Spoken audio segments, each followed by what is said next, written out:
precision entry, which we're going to go through now. So on school, this was my plan. So as you can see here, price came into this key level. So this was 944, 945.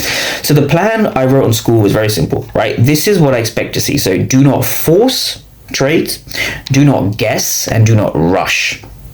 Now, if there's out of these three, the one which I see traders get most wrong is that they guess. They have no idea what's going on, right? They have no idea what's going on.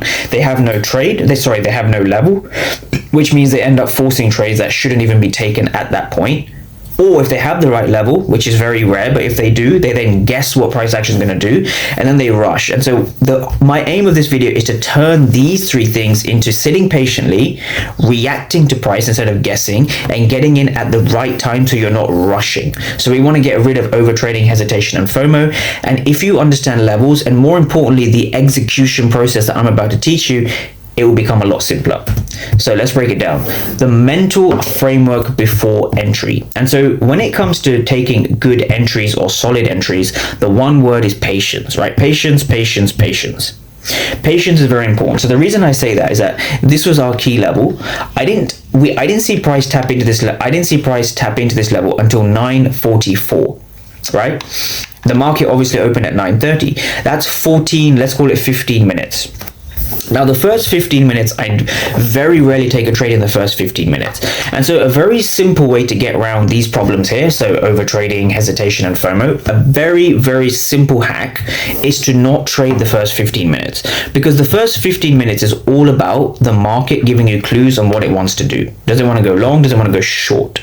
Right, so your job is to read the order flow here, read the order flow here. Your job is to read the order flow and try and figure out what's happening using the data that the market gives you, not data that you want to kind of build and create up in your head.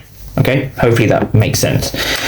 So quickly going over London. So the London session does leave clues. So part 1, we swept the Asian high. Part 2, we swept the Asian low. So I've been through this in some of my older videos where I talk about how when price takes out the Asian high, it's a sweep of buy side liquidity.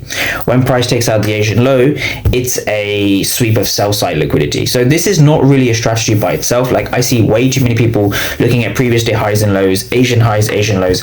These things are not useful unless you have a key level and you have order flow backing it up. So you can't trade unless you have those two things. However, using the Asian session can help you when it comes to your overall bias. And so the way that I look at this is when price takes out the Asian high and then takes out the Asian low before going higher in the New York session, this refers to what I call a two-phase manipulation.